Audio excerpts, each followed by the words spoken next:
दोस्तों, आज हम बात करने जा रहे हैं इग्नू के MSD 2 में लगे हुए पहले यूनिट में भारतेंदु के बारे में। तो हम बात करेंगे इस टॉपिक में कि भारतेंदु के भक्तिपरक काव्य के बारे में।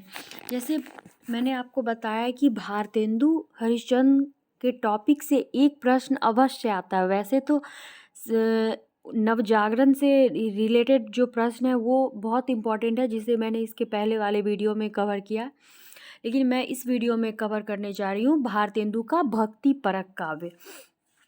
तो सबसे पहले भारतेंदु की कविताओं में एक बड़ा अंश जो है उनकी कविताओं का वो भक्तिपरक कविताओं का है, किंतु उनका जो तत्कालीन इतिहास है ये इस बात का गवाह है कि चूँकि जब भारतेंदु युग के पहले रीति काल चल रहा था और उस समय रीतिपरक कविताएं लिखी जा रही थी, तो वही यहाँ पे बताना चाह रहे हैं कि रीति काव्य के रूप में साहित्य और समाज का रिश्ता दम तोड़ रहा था। सामंती परिवार, वैष्णव संस्कार और साहित्य सृजन की पारिवारिक परंपरा का भी उन पर प्रभाव था। उस समय रीति काव्य ही चल रहा था और साहित्य और समाज का रिश्ता आपस में दम तोड़ रहा था। साहित्य का जो मूल उद्देश्य होना चाहिए, समाज का उत्थान, वह उस समय नहीं था रीति काव्य में। और भारतेंदु की बात करें तो वो सामंती परिवार के थे और वैष्णव संस्कार और साहित्य सृजन की पारिवारिक परंपरा का भी उन पर प्रभाव था। इसलिए अपने छोटे से जीवन काल में उनकी काव्य रचना का आरंभिक हिस्सा धार्मिक कविताओं के रूप में परंपरा पालन करते हुए सामने आता है। यद्यपि उनकी ऐसी कविताएं भी राष्ट्रीय जागरण की मूल प्रवृत्ति से कहीं न कहीं प्रभावित नजर आती हैं, अर्थात कि भारतेंदु जो भक्तिपरक कविताएं बना रहे थे उसमें भी उनका उद्देश्य कहीं न कहीं राष्ट्रीय नवजागरण ही था, उसकी मूल प्रवृत्ति से ही प्रभावित नजर आती है। अब अगर हम उनकी भक्तिपरक कविताओं की बात करें तो हम पाएंगे कि उनकी कविताएं जो थी वो ईश्वर का गुणगान करने, उनके रूप सौंदर्य का वर्णन करने, धर्म की दार्शनिक मान्यताओं को नकारने या पुष्ट करने वाली कविताएं थी। सबसे पहले भक्त सर्वस्व जिसका 1870 ईस्वी प्रकाश है, जो भी उसका समय दिया गया, समय सीमा तो जिसमें राधा और कृष्ण के प्रति भक्ति भाव की व्यंजना करते हुए पुराणों के अनुसार उनके चरण चिन्ह के वर्णन है। वैशाख महात्म्य जिसमें वैशाख महीने के स्नान की महिमा का वर्णन है। अगर हम और बात करें तो देवी छदम लीला, प्रेम मालिका, प्रातः स्मरण, मंगल पाठ, दैन्य प्रलाप, रानी छदम लीला आदि कविताओं में राधा कृष्ण के प्रेम के महत्व का, ईश्वर के प्रति निवेदन का, राधा और कृष्ण के मिलन का वर्णन किया गया है। इनमें ऐसी ही अन्य कविताओं में भी एक प्रकार से भक्ति आंदोलन की हमें सगुणवादी परंपरा का ही अनुकरण दिखता है। उनकी कविताओं से हमें सगुणवादी परंपरा का अनुकरण दिखता है। तो हम कह सकते हैं कि उनके जो पारिवारिक संस्कार थे, वो जिस पारिवारिक पृष्ठभूमि से आते थे और उनके मत के अनुसार वे अपने आप को सगुण भक्ति के पक्ष में ही खड़ा करते हैं।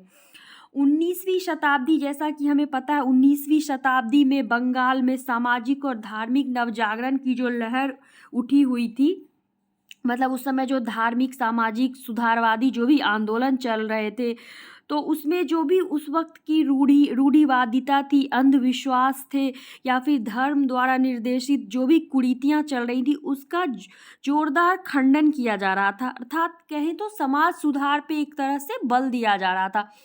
तो उस वक्त इन सब चीज़ों का भारतेंदु पर भी हमें बहुत गहरा प्रभाव दिखता है।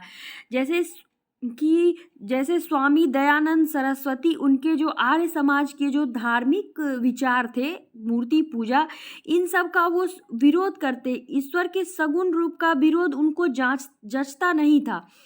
मतलब उन्हें ईश्वर का सगुण रूप का विरोध करना, उन्हें वो ईश्वर के साकार रूप को ही मानने के समर्थन में थे। तो परंतु उस समय जो आर्य समाज के सामाजिक सुधार जो भी आंदोलन चल रहे थे, सामाजिक सुधार कार्यक्रम चल रहे थे, उसका भारतेंदु हरिश्चंद्र पुरजोर समर्थन करते हैं।